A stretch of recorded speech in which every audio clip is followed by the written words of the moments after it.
अभी कुछ honourable MPs और कुछ कई अन्य सिटीजन्स ने जो मुद्दा उठाया है कि उनके पास एप्पल से एक अलर्ट आया है, उसके बारे में मैं आपको क्लियरली कहना चाहता हूं कि सरकार इस मुद्दे पर बहुत कंसर्न्ड है और इस मुद्दे के तह तक जाएंगे। हमने इसमें इन्वेस्टिगेशन ऑर्डर कर दिया है ऑलरेडी और इन्वेस्टिगेशन करके तह तक जाएंगे। मैं साथियों आपके सामने एक और विषय रखना चाहूँगा। इस देश में कुछ हमारे कंपल्सिव क्रिटिक्स हैं जिनको आदत लग गई है कोई भी मुद्दा हो, जब नींद खुले तब उठ के क्रिटिसाइज करो। ये लोग देश की उन्नति को, देश की प्रगति को देख नहीं सकते, पचा नहीं सकते, क्योंकि इनके परिवार ने जब देश पे राज किया तब उन्होंने केवल और केवल एक ही लक्ष्य के साथ काम किया कि कैसे अपने परिवार का पेट भरे, कैसे अपने परिवार का पोषण करे। देश की चिंता इन्हें बिल्कुल नहीं थी। ये ऐसे लोग हैं जो आज एप्पल ने एडवाइजरी जारी की है, 150 देशों में इन्होंने एडवाइजरी जारी की है, 150 देशों में एडवाइजरी जारी की है। अगर आप एप्पल के मेल का क्लियर देखेंगे, बहुत क्लियर है, कहीं पर कोई उनके पास जानकारी नहीं है क्लियर। वो केवल एक हाइपोथेटिकल या फिर केवल एक एस्टिमेट के बेसिस पे लोगों को उन्होंने ये अलर्ट भेजा है।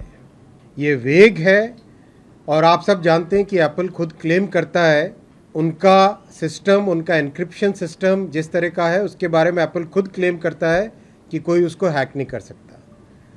There are many compulsive critics in our country.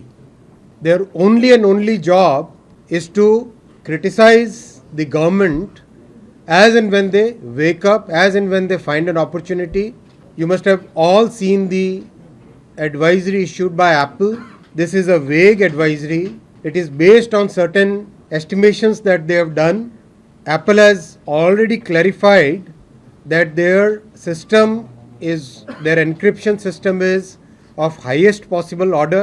They have also clarified and issued a statement saying that this kind of advisory has been issued in 150 countries. Friends, these compulsive critics, they have only one habit. Whenever they don't have any major issue, the only thing they'll say is surveillance. This they have tried few years back. We conducted a proper investigation. The matter was supervised by the Honorable Judiciary also. Nothing came out of that investigation, including Ms. Priyanka Gandhi Vadra.